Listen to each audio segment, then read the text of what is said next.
Hello friends, स्वागत है आपका लेट्स लर्न ऑनलाइन चैनल पर। आज हम इस वीडियो में BPSC TRE 1 geography class 11 to 12 में पूछे गए प्रश्नों को हम एनालिसिस करेंगे, जो कि हमारा पार्ट 2 होगा। इससे पहले ऑलरेडी हमने पार्ट 1 में 35 प्रश्नों को एनालिसिस किया था। आज हम बाकी प्रश्नों को एनालिसिस करने वाले हैं। ठीक है, तो चलिए देखते हैं आज का सेशन।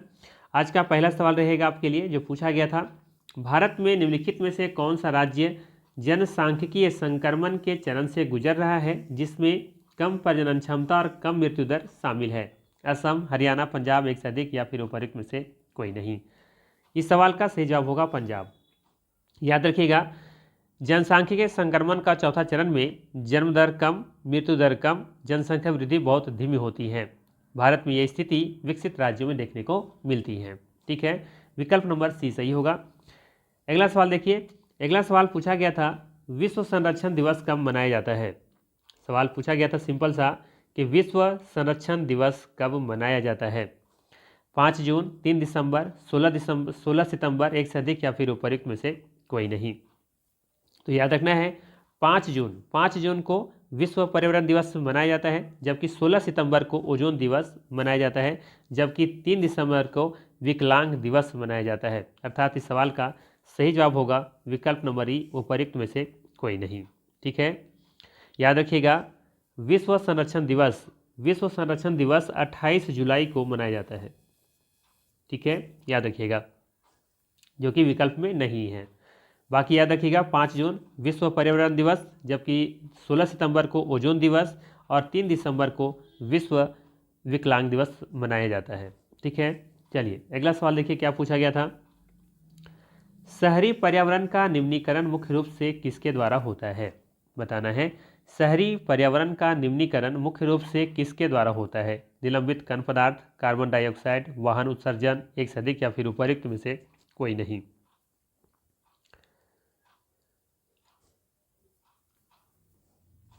सही जवाब होगा डी विकल्प, उपर्युक्त में से एक से अधिक। शहरी प्रदूषण के मुख्य कारक हैं वाहन उत्सर्जन, निलंबित कण पदार्थ, CO2, कह सकते हैं ये तीनों जिम्मेदार हैं। ठीक है, विकल्प नंबर डी सही हो जाएगा। अगला सवाल देखिए। अगला सवाल है, ध्रुवीय क्षेत्र किस अक्षांश तक रहने योग्य है? ठीक है, सिंपल सा पूछा है कि ध्रुवीय क्षेत्र किस अक्षांश तक रहने योग्य है। सबसे पहले पता होना चाहिए कि ध्रुवीय क्षेत्र कहलाता कौन सा है या फिर कहाँ तक का क्षेत्र होता है। ठीक है, तो सिंपल सा आप देखेंगे तो ये वाला जो एरिया है, यहाँ से ये 66.5 डिग्री और ये आपका 90 डिग्री, ये वाला जो एरिया आप देख रहे हैं नीचे भी और ऊपर भी, ठीक है, तो ये कहलाता है ध्रुवीय क्षेत्र। ठीक है, तो कहाँ तक ये रहने योग्य है? ठीक है, तो बहुत सारे सोर्सेस में हम देखेंगे तो 70 डिग्री, कहीं 75 डिग्री, अलग अलग दिखाई देगा आपको। ठीक है, लेकिन मेरे अकॉर्डिंग इसका सही आंसर है 80 डिग्री अक्षांश तक। ठीक है, 80 डिग्री अक्षांश तक रहने योग्य है। उसके बाद फिर ये बिल्कुल कह सकते हैं कि कोई भी वहाँ पे निवास क्षेत्र नहीं है, या फिर कह सकते हैं रहने योग्य नहीं है। 80 डिग्री तक किसी तरीके से वहाँ पे रहा जा सकता है। ठीक है, तो ध्रुवीय क्षेत्र 80 डिग्री अक्षांश तक रहने योग्य है, ये आपको याद रखना है। ठीक है, आप देखेंगे अगर जाकर के मैप पर देखिए तो जो आपका ग्रीनलैंड है या फिर आप कह सकते हैं जो कनाडा का कुछ भाग देखेंगे तो वो 80 डिग्री अक्षांश तक भी गया हुआ है। ठीक है, वहाँ भी कुछ लोग रहते हैं 80 डिग्री के ऊपर, बिल्कुल ना के बराबर लोग निवास करते हैं। इस अकॉर्डिंग ये विकल्प सही होगा, यहाँ तक रहने योग्य है। चलिए अगला सवाल है, विश्व में भूमि के कितने भाग पर खेती की जाती है? 28%, 23%, 10%, एक से अधिक या फिर उपर्युक्त में से कोई नहीं। तो याद रखिएगा, सही जवाब है इसका सी 10%, लगभग 11% है। विकल्प के आधार पर आप सी 10% मान के चल सकते हैं। भारत में बात करें तो 57%। ठीक है, भारत में 57% कृषि योग्य भूमि है, जबकि पूरे दुनिया में मात्र 10% ही भूमि जैसा है जो कि कृषि करने योग्य है। ठीक है, चलिए अगला सवाल देखिए। काकरापार परमाणु ऊर्जा संयंत्र, जिसकी तीसरी इकाई का वाणिज्यिक संचालन दिसंबर 2022 में शुरू हुआ है, भारत के निम्नलिखित राज्यों में से किस में स्थित है? तमिलनाडु, गुजरात या फिर महाराष्ट्र? ये तो आसान सा सवाल है, सभी को पता होना चाहिए। ये गुजरात में है। ठीक है, विकल्प नंबर बी यहाँ पे सही होगा। ठीक है, चलिए आगे देखते हैं। यहाँ पे थोड़ा सा बात करें तो तमिलनाडु में क्या है, यहाँ पे है कल्पक्कम। ठीक है, यहाँ पे देखने को मिलेगा कल्पक्कम, जबकि महाराष्ट्र में है तारापुर। तो ये परमाणु ऊर्जा संयंत्र याद रखिए कि कौन कहाँ पे है। ठीक है, गुजरात में तो आपका काकरापार परमाणु ऊर्जा संयंत्र स्थित है। ठीक है, चलिए 82 नंबर देखते हैं। अगला सवाल है, रामगढ़ विषधारी जिसे मई 2022 में बाघ अभयारण्य के रूप में अधिसूचित किया गया था, भारत के निम्नलिखित राज्यों में से किसमें स्थित है? गुजरात, महाराष्ट्र, राजस्थान, एक से अधिक या फिर उपयुक्त में से कोई नहीं। तो याद रखिएगा, ये रामगढ़ विषधारी जो है ना, जिसे 2022 में बाघ अभयारण्य के रूप में अधिसूचित किया गया है, ये आपका राजस्थान जिला में, राजस्थान राज्य में है, जो कि बूंदी जिला में स्थित है। ठीक है, बूंदी जिला के, राजस्थान के बूंदी जिला में स्थित है आपका रामगढ़ विषधारी, जिसे 2022 में बाघ अभयारण्य के रूप में अधिसूचित किया गया है। ठीक है, तो विकल्प नंबर सी यहाँ पे सही हो जाएगा। अगला सवाल देखिए, अगला सवाल पूछा गया था, निम्नलिखित में से कौन सी भारत में बॉक्साइट की एक महत्वपूर्ण खदान है? कोरापुट, सुंदरगढ़, खेतरी, एक से अधिक या फिर उपयुक्त में से कोई नहीं। तो बात करें पहला विकल्प के बारे में, कोरापुट, ये आप देखेंगे तो प्रमुख ये बॉक्साइट क्षेत्र है। ठीक है, और ही इसका सही आंसर भी है। वही बात करें विकल्प नंबर बी का, सुंदरगढ़, तो ये लौह अयस्क का यहाँ पे देखने को मिलता है, ये लौह अयस्क केंद्र है। जबकि खेतड़ी सभी को पता होगा, ये तांबा उत्पादन क्षेत्र या फिर तांबा खदान क्षेत्र है, ये जो कि कहाँ स्थित है? राजस्थान में स्थित है। ठीक है, विकल्प नंबर ए यहाँ पे सही हो जाएगा। अगला सवाल देखिए, अगला सवाल पूछा है, भारत में लौह अयस्क खनन के लिए नोवामुंडी और किरीबुरु खदानें प्रसिद्ध है, वे निम्नलिखित राज्यों में से किस में स्थित है? तो ये याद रखिएगा, ये झारखंड में स्थित है। ठीक है, विकल्प नंबर सी यहाँ पे बिल्कुल ही सही हो जाएगा। ठीक है, चलिए अगला सवाल देखिए, अगला सवाल पूछा है कि निम्नलिखित में से किस प्रकार के वन पश्चिमी घाट, उत्तर पूर्व की पहाड़ियों और अंडमान एवं निकोबार द्वीप समूह में भी पाए जाते हैं? मैंग्रोव वन, उष्णकटिबंधीय सदाबहार वन, शुष्क पर्णपाती वन, एक से अधिक या फिर उपयुक्त में से कोई नहीं। तो याद रखिएगा, जहाँ पे 200 सेंटीमीटर से अधिक वर्षा होती है वहाँ पे उष्णकटिबंधीय सदाबहार वन पाया जाता है, अर्थात विकल्प नंबर बी सही हो जाएगा। ठीक है, याद रखिएगा। वही बात करें मैंग्रोव वन के बारे में, तो ये तटीय क्षेत्र या डेल्टा क्षेत्र में देखने को मिलेगा आपको। ठीक है, और शुष्क पर्णपाती वन ये कम वर्षा वाले क्षेत्र होते हैं, जहाँ पे औसतन आप देखेंगे तो 70 से लेकर के 200 सेंटीमीटर के बीच वर्षा जहाँ पे होती है वहाँ देखने को मिलती है। ठीक है, ठीक है, शुष्क बात किया ना, शुष्क बात किया तो फिर आपको याद रखना है 70 से 100। ठीक है, 70 से 100 सेंटीमीटर के बीच वर्षा होती है जहाँ पे, वहाँ पे शुष्क पर्णपाती वन देखने को मिलेगा। और अगर यदि आपसे ये पूछे आर्द्र पर्णपाती वन, तो वहाँ पे 100 से लेकर के 200 सेंटीमीटर वर्षा होती है। ठीक है, अगर शुष्क पूछे तो 70 से 100 सेंटीमीटर, जबकि आर्द्र पूछे तो 100 से 200 सेंटीमीटर के बीच वर्षा होती है वहाँ पे। ठीक है, चलिए आगे देखते हैं।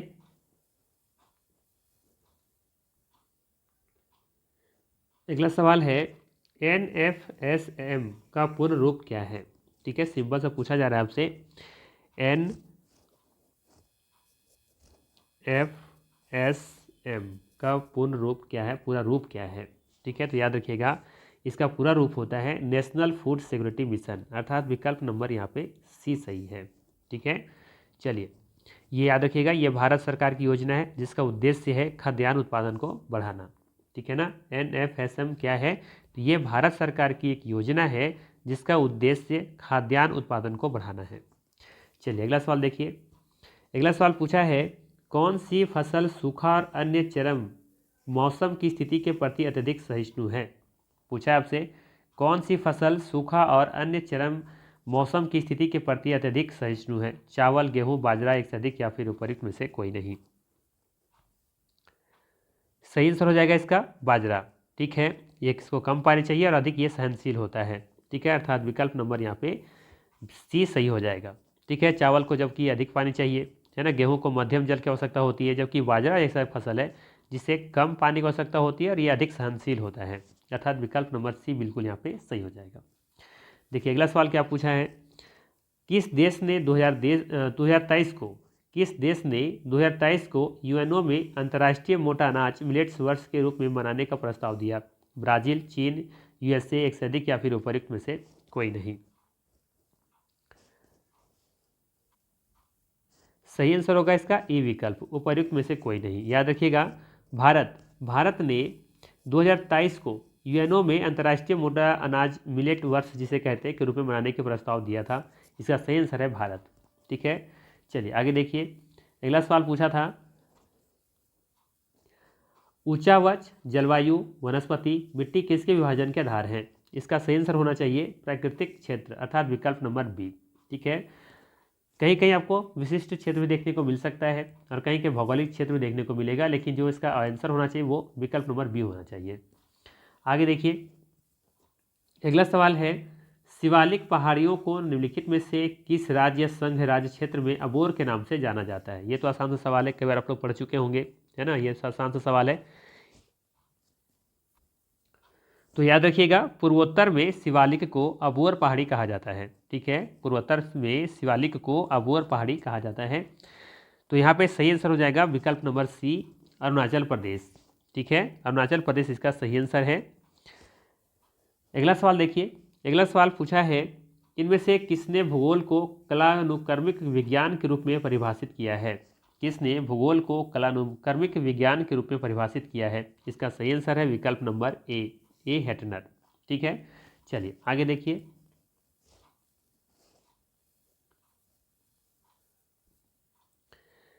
अगला सवाल है, ज्वालामुखी उद्गार का प्रमुख कारण क्या है? पहला विकल्प, गलनांक कम हो जाने के कारण मैग्मा की उत्पत्ति, बिल्कुल सही है। याद रखिएगा, गलनांक कम होने से मैग्मा की उत्पत्ति होती है। जब पृथ्वी के अंदर दबाव कम होता है, प्रेशर कम होता है, या पानी जैसे पदार्थों की उपस्थिति से चट्टानों का गलनांक कम हो जाता है, तो मैग्मा का निर्माण होता है। ठीक है, तो ये बिल्कुल सही है। इसके बाद है बी विकल्प, भूमिगत जल के गर्म होने के कारण गैसों और वाष्प की उत्पत्ति, ये भी सही है। मैग्मा में घुली हुई गैसें जैसे जलवाष्प या CO2 ऊपर उठते समय दबाव कम होने पर फैलती हैं, जिससे अत्यधिक बल पैदा होता है और विस्फोट होता है, तो ये भी सही है। इसके बाद फिर सी विकल्प में दे रखा है प्लेट टेक्टोनिक गतियाँ। तो अधिकांश ज्वालामुखी प्लेटों के सीमाओं पर स्थित होते हैं, जहाँ प्लेट के टकराने या दूर जाने से मैग्मा को बाहर निकलने का मार्ग मिल जाता है। अर्थात कह सकते हैं विकल्प नंबर यहाँ पे डी बिल्कुल ही सही हो जाएगा। ठीक है, चलिए अगला सवाल देखिए, अगला सवाल है कि कास्ट स्थलाकृति की विशेषता क्या है? कास्ट स्थलाकृति की विशेषता क्या है? ऊंचे पहाड़ और गहरी घाटियाँ, रेत के टीलों के साथ विशाल रेगिस्तान, भूमिगत गुफाएं और डोलाइन, एक से अधिक होगा, या फिर उपरोक्त में से कोई नहीं। सही आंसर हो जाएगा इसका विकल्प नंबर सी,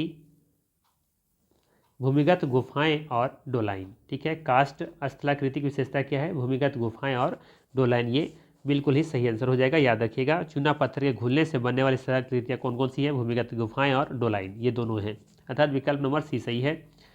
अगला सवाल देखिए, पूछा है, निम्नलिखित पवन प्रणालियों में से कौन सी दबाव प्रतिरूप के मौसमी उत्क्रमण से प्रभावित होती है? व्यापारिक हवा, पश्चिमी हवा, मानसून, एक से अधिक, या फिर उपरोक्त में से कोई नहीं।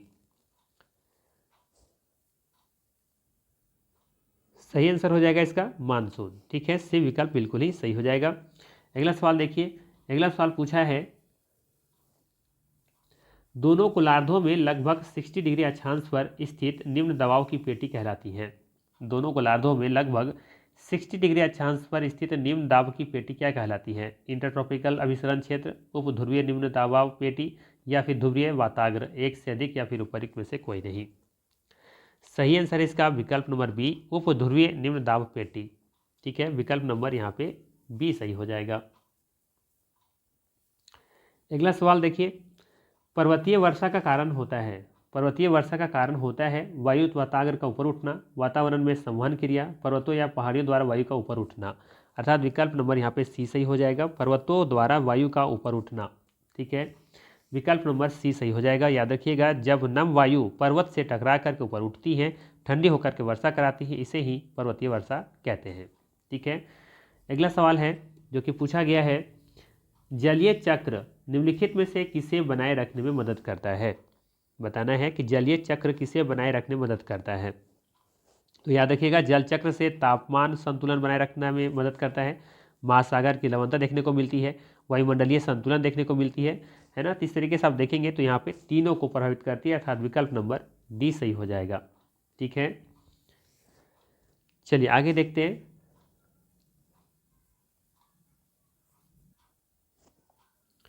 अगला सवाल है, पूरे विश्व के महासागरों में फैले हुए समुद्र के भीतर पानी के नीचे की पर्वत श्रृंखलाएं कहलाती हैं? खाइयाँ, सीमांट, अगाध मैदान, एक से अधिक, या फिर उपरोक्त में से कोई नहीं। याद रखिएगा, सही आंसर होगा उपरोक्त में से कोई नहीं। पूरे विश्व के महासागरों में फैली हुई लंबी पानी के नीचे की पर्वत श्रृंखलाएं मध्य महासागरीय पर्वत श्रृंखलाएं कहलाती हैं। यह प्लेट विवर्तनिका से बनती है, याद रखिएगा। ठीक है, कोई भी ऑप्शन सही नहीं है, सही आंसर होगा ई विकल्प। अगला सवाल देखिए, अगला सवाल है कि कोरियोलिसिस प्रभाव महासागरीय धाराओं को कैसे प्रभावित करती है? उनकी गति बढ़ा के, गलत है। उन्हें एक सीधी रेखा में चलने के लिए प्रेरित करके, ये भी गलत है। विक्षोभ या फिर डिस्टर्बेंस पैदा करके, ये सही है। विकल्प नंबर सी सही होगा, ध्यान रखिएगा। ठीक है, ये जो आपका कोरियोलिसिस बल जो है ना, इसके कारण उत्तरी गोलार्ध में ये जो हवाएं होती हैं ना, उत्तरी गोलार्ध में दाईं ओर मुड़ जाती हैं, दक्षिणी गोलार्ध में बाईं ओर मुड़ती हैं। ठीक है, ध्यान रखिएगा।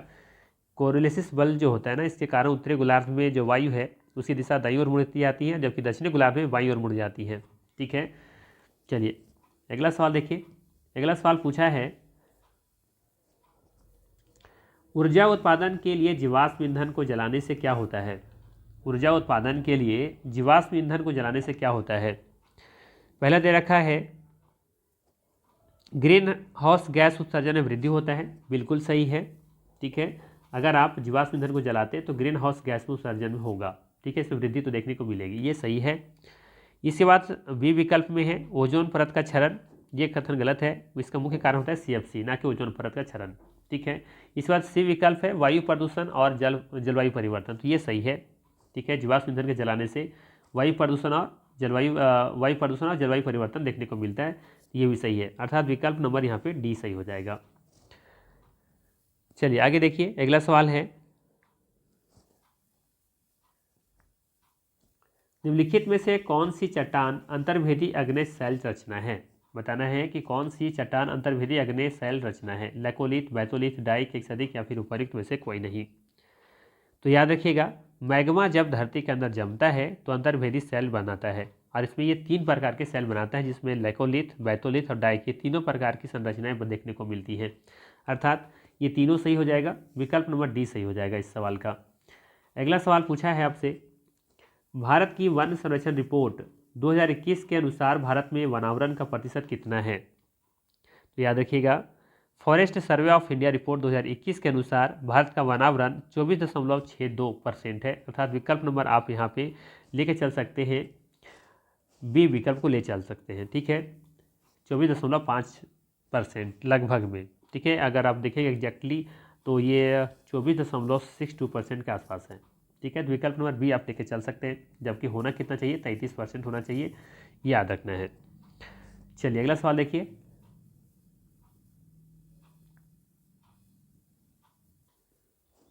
अगला सवाल देखिए, वन क्या है? जैविक समुदाय या फिर वनस्पति समुदाय या फिर पारिस्थितिकी या फिर एक से अधिक या फिर उपर्युक्त में से कोई नहीं। तो वन याद रखिएगा, वन वह क्षेत्र होता है जहाँ पेड़ पौधों का घना समूह होता है। भूगोल में इसे वनस्पति समुदाय माना जाता है। अर्थात विकल्प नंबर बी सही होना चाहिए। बट आप देखेंगे कि BPSC ने जो आंसर दिया है वो दिया है जैविक समुदाय। ठीक है, जैविक समुदाय में सभी जीवों को शामिल किया जाता है, जैसे कि पशु, पौधे, सूक्ष्म जीव, इन सभी को शामिल किया जाता है।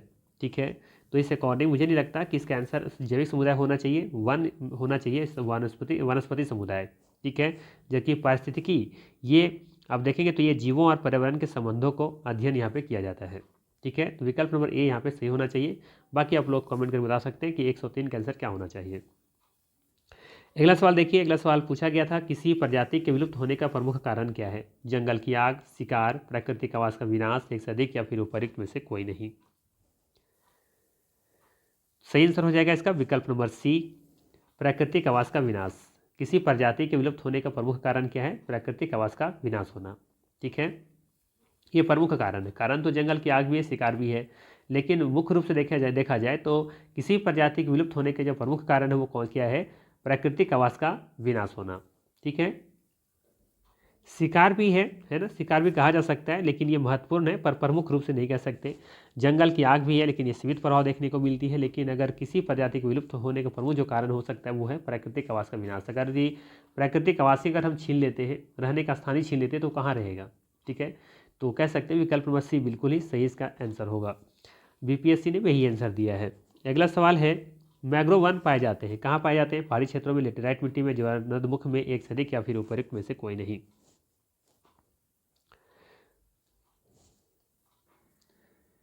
पहले तो याद रखिएगा मैंग्रोव वन खारे पानी और ज्वारीय क्षेत्र में उगते हैं, ठीक है। ये मुख्यतः ज्वारनद मुख्य जहाँ पे एस्चुरी या फिर डेल्टा बनते हैं वहाँ पे ये मैंग्रोव वन पाए जाते हैं, ठीक है। खासकर कब देखेंगे बंगाल के, पश्चिम बंगाल के डेल्टाई क्षेत्र में ये देखने को मिलते हैं प्रमुख रूप से भारत में, अर्थात इसका आंसर हो जाएगा ज्वारनद मुख्य में, अर्थात विकल्प नंबर सी यहाँ पे सही हो जाएगा।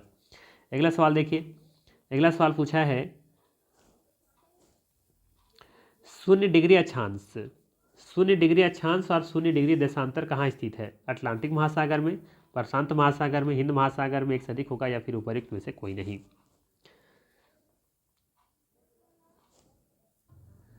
मतलब सिंपल सा सवाल ये पूछा जा रहा है जो कि 0 डिग्री अक्षांश होता है, जो कि ये भूमध्य रेखा है, सॉरी ये आपका ये हो गया ना आपका भूमध्य रेखा 0 डिग्री, ठीक है, इसे कहते हैं भूमध्य रेखा।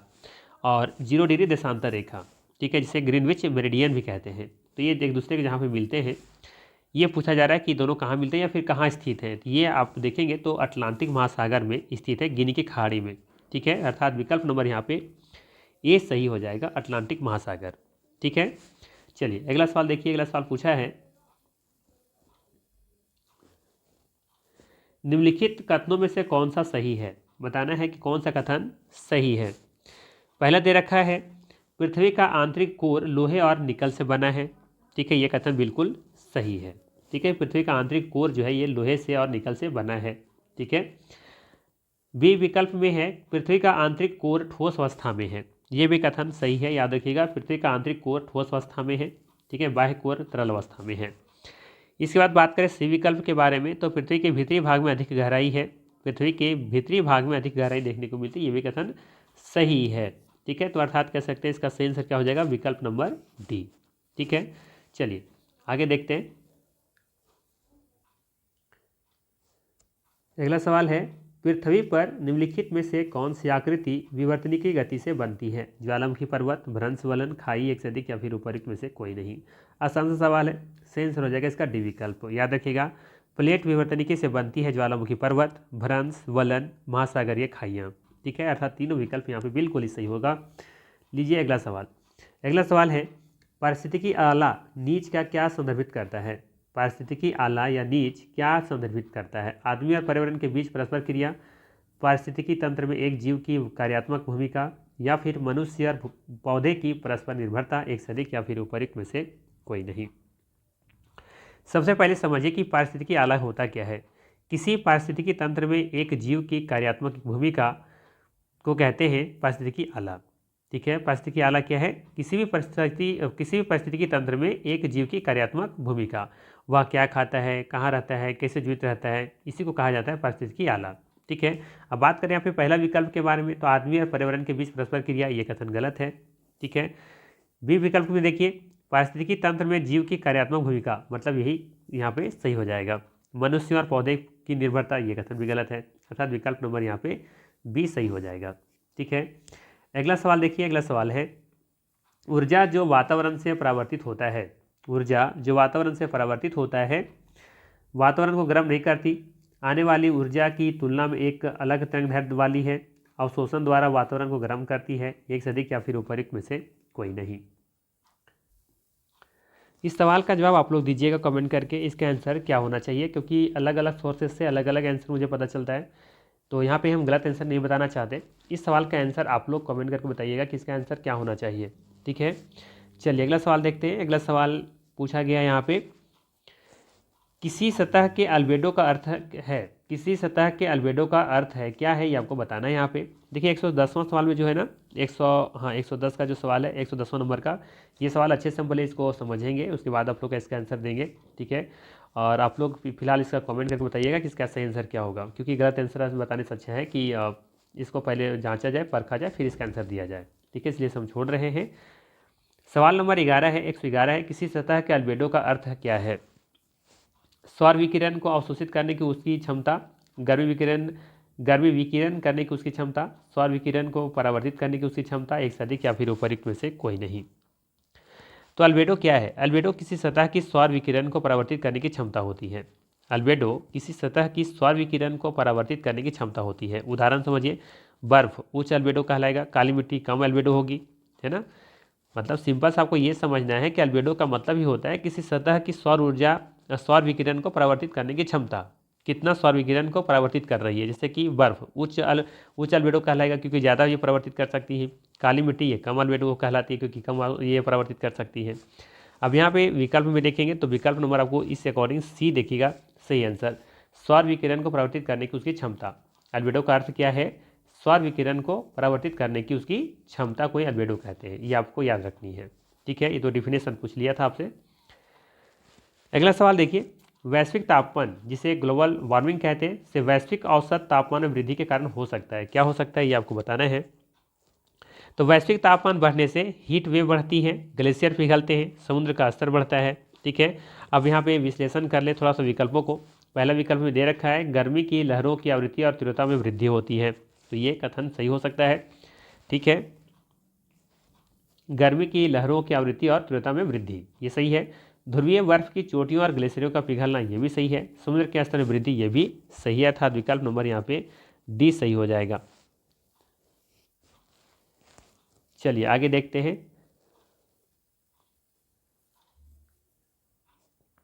अगला सवाल है, उष्णकटिबंधीय चक्रवात के केंद्र में स्थित शांत और कम दबाव की स्थिति वाला क्षेत्र कहलाता है। आंख, नेत्रभित्ति, तूफान आवेश, एक से अधिक या फिर उपयुक्त में से कोई नहीं। तो याद रखिएगा, उष्णकटिबंधीय चक्रवात के केंद्र में कम दबाव, शांत मौसम, साफ आकाश, इसे ही आई कहा जाता है या फिर आंख कहा जाता है। ठीक है, सही आंसर होगा इसका ए विकल्प।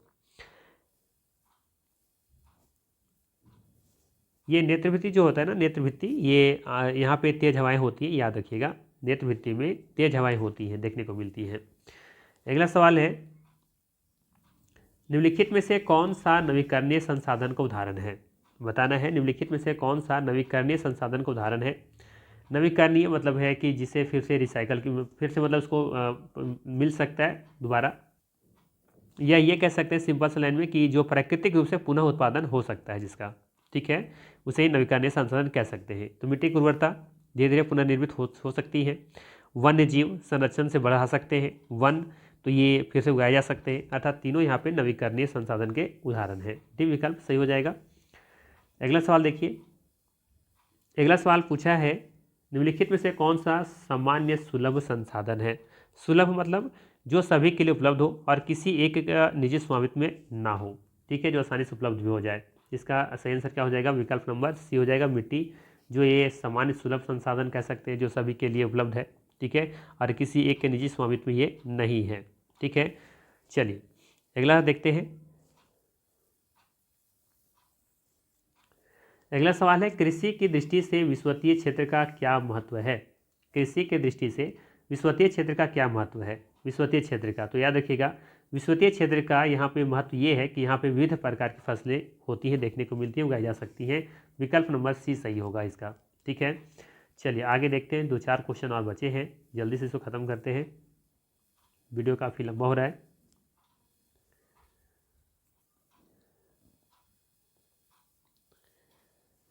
चलिए अगला सवाल है, निम्नलिखित में से कौन सा कारक संयुक्त राज्य अमेरिका में गेहूं के उच्च उत्पादन में योगदान देता है। उन्नत कृषि टेक्नोलॉजी, अनुकूल जलवायु, व्यापक सिंचाई प्रणाली, एक से अधिक या फिर उपयुक्त में से कोई नहीं। इसका सही आंसर होगा उन्नत कृषि टेक्नोलॉजी या प्रौद्योगिकी। विकल्प नंबर ए यहाँ पे बिल्कुल सही होगा। बीपीएससी ने भी आंसर यही दिया हुआ, याद रखिएगा। ठीक है, यहाँ पे टेक्नोलॉजी जो है वो बहुत ही उच्च क्वालिटी का है। ठीक है, अर्थात यहाँ पे ए विकल्प ये सही हो जाएगा। अगला सवाल देखिए, अगला सवाल पूछा है, विश्व का कौन सा देश 2022 में कपास का सबसे बड़ा उत्पादक था। चीन, संयुक्त राज्य अमेरिका, ब्राजील, या फिर एक से अधिक होगा या फिर उपयुक्त में से कोई नहीं। सही आंसर हो जाएगा इसका चीन। याद रखिएगा 2022 में विश्व का सबसे बड़ा उत्पादक कपास का उत्पादक देश चीन था। ठीक है, संयुक्त राज्य अमेरिका दूसरे नंबर पर था, याद रखिएगा।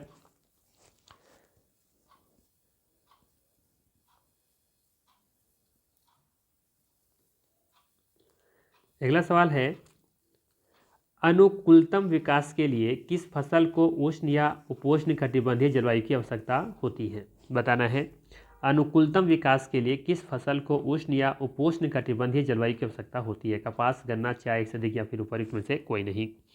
इस सवाल का सही जवाब होगा विकल्प नंबर डी, उपयुक्त में से एक से अधिक। आप देखेंगे तो कपास और गन्ना ये दोनों को उष्ण या उपोष्ण कटिबंधीय जलवायु की आवश्यकता होती है। ठीक है। जबकि अब चाय के बारे में बात करें तो चाय समशीतोष्ण आर्द्र पहाड़ी क्षेत्रों में उगाई जाती है, इसलिए सी विकल्प नहीं होगा। ठीक है, ध्यान रखिएगा। चलिए अगला सवाल देखते हैं। अगला सवाल है, कौन सा देश 2022 में दुनिया में दूध का सबसे बड़ा उत्पादक था? कौन सा देश 2022 में दुनिया में दूध का सबसे बड़ा उत्पादक देश था? संयुक्त राज्य अमेरिका, भारत, न्यूजीलैंड, एक से अधिक या फिर उपरोक्त में से कोई नहीं। तो याद रखिएगा, इस सवाल का सही जवाब होगा बी विकल्प, भारत। भारत कई वर्षों से विश्व में दूध उत्पादन में प्रथम स्थान पर रहा है। ठीक है, अर्थात यहाँ पे विकल्प नंबर बी बिल्कुल ही सही हो जाएगा। तो ये था 120 प्रश्नों में का एनालिसिस। अगर वीडियो अच्छा पसंद आया हो तो लाइक जरूर कीजिएगा, चैनल पर नए तो सब्सक्राइब कीजिएगा। बाकी मिलते हैं फिर इसी तरह के नेक्स्ट वीडियो में। Thanks for watching.